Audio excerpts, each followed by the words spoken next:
I've been pressing the wrong buttons. Now, she's the world's first female time-travelling doctor, and I'm not talking about Jodie Whittaker. Dr. Rosie Carrick's new theatre show Passionate Machine follows Rosie as she travels back in time 100 years to rescue her future self, who's stuck in the past. Are you following a few people around here like that, actually? She encounters the likes of David Bowie, Arnold Schwarzenegger, and the hashtag MeToo movement, amongst an array of other things and people in history.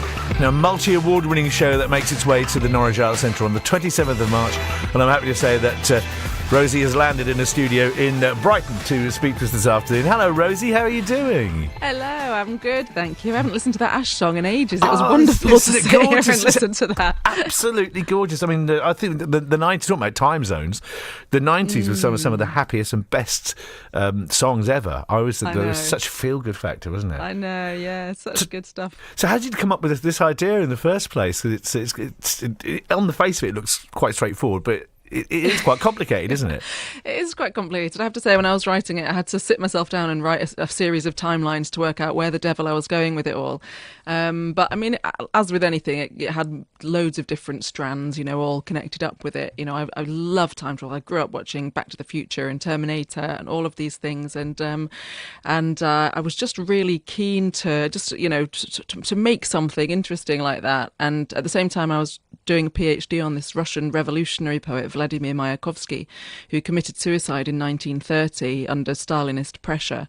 And a friend of mine at the time, I was feeling miserable about it, because he was such a brilliant, excellent poet and really interesting guy. And my friend was like, look, Rosie, don't worry about that. If you built a time machine, you could go back in time, scoop him up just at the moment he's about to die, bring him back to the future. He can live out his years with us, and then you can just pop him back there at the end of his life. And I was like, And I started this blog. I like that. You just pop him back.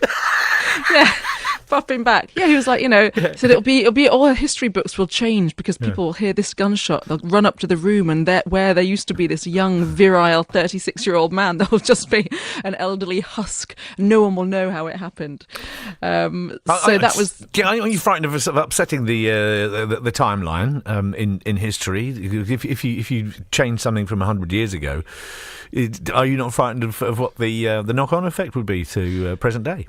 Well, of course. I mean, and that's kind of what the show is about. It's about me receiving, a lot of time travel films. They focus on the person doing the time traveling, and you follow their adventures. With me, this show is all about what happens when you're the one, who's 1 foot behind. So I receive a letter from my future self, who's, as you said, is stuck 100 years in the past. She's tried to do this mission. It's gone wrong. She's like, Rosie, I need your help. So here I am, Rosie number 2, essentially, thinking, well, shit, I don't know anything about science. I might be a doctor, but I'm a doctor of Russian literature, So I'm thinking, okay, what can I do? I can look at all the films I know. I can search up for a scientist on Gumtree. So there must be someone who can help me. And it's about always being on the back foot, desperately trying to reach this person, catch up with this person who all the time you're thinking, Rosie number 1, why on earth did you do this in the first place? This was a crazy idea. And now here I am stuck clearing up your mess, essentially. And with all the sort of parallel timelines that can feasibly sort of emerge, like you say, when something goes wrong. It's about... Because I've often thought to myself, I wouldn't mind going back in time and just meeting myself as a 12, 13-year-old and just to reassure myself that everything was going to end up okay. Do you actually get to meet yourself? Are you face-to-face with yourself when you go back? Well, this is. I mean, the show mainly focuses on the mission to get back, But there, I don't want to give anything away. But that question, I mean, a lot of it has to do with the relationship we have with our many various selves. Thinking about, when we think about ourselves as children now, it's like looking back to a completely different person, isn't it? Because we're so different. Yes, it is.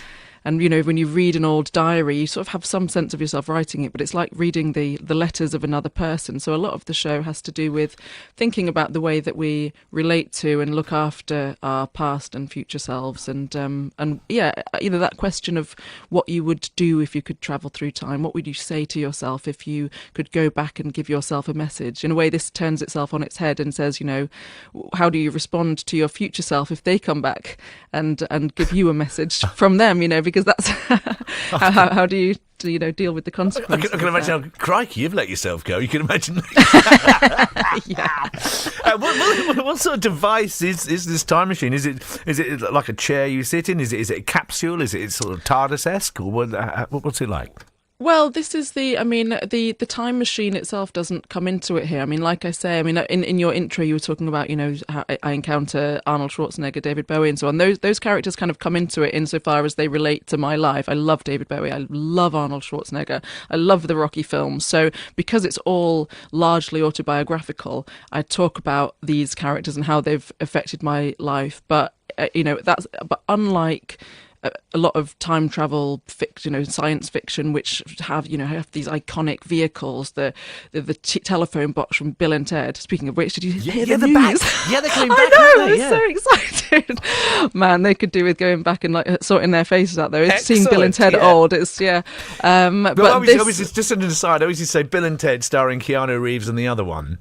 Yeah, I don't know, man. I love Alex Winter, but then I'm a big fan of the Lost Boys, so I think when seeing him. So yeah, but out of Bill or Ted, obviously Keanu Reeves is the best one. But this one focuses more, as opposed to focusing on like the DeLorean or whatever their big thing is. It's more about the unlikely admin of having to catch up with your irresponsible future self, and so you don't really find out about the time travel itself until the end of the show. It's more about navigating that question of. So that's why it's a lot more of it's partly a sort of geeky time travel caper, and it's quite silly and lighthearted. But the main focus is on how did I get into this situation? What does this say about the decisions I've made? If you get wasted on a Friday night, do you leave a glass of water out for your Saturday morning self, or do you refuse to look after that Saturday morning self? Do you know?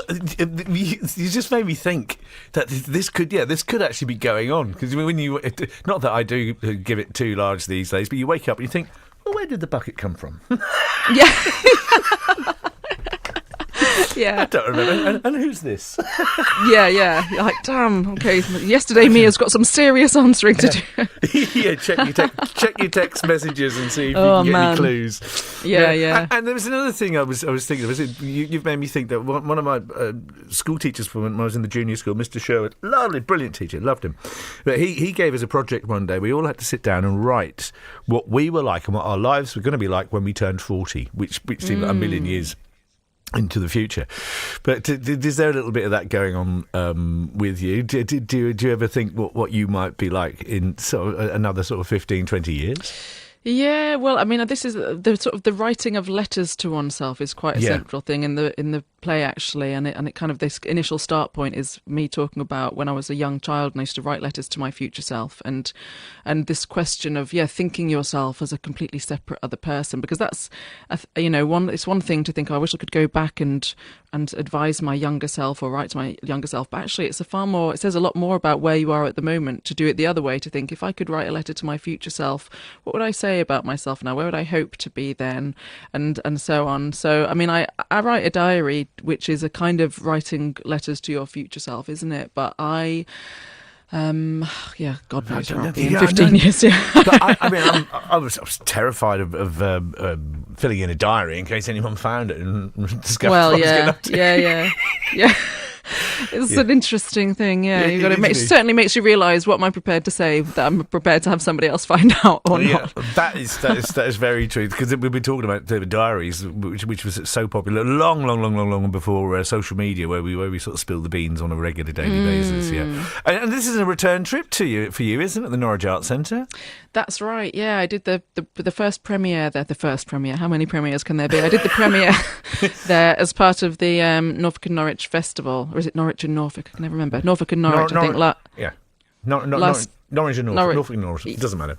Yeah, NNF last May. So it was a very different kind of thing then. It was sort of still quite flabby around the edges. I was still sort of working out. So but it was a great place to do it there. I loved it. It sold out in advance, of course. It was wonderful, if very high pressure. So since then, it's been to Brighton Fringe in Edinburgh, and it's changed a lot along the way. So I'm really excited to bring it back there. I love Norwich as a city, and I love that place. Well, maybe you should land here and stay here, Rosie. That might be the trick. Thanks Indeed. Thanks very much for coming onto the programme to tell us all about that, and we'll speak again soon, I hope. I hope so. Thanks for having me. Yeah, I'll speak with you again yesterday. Thank you.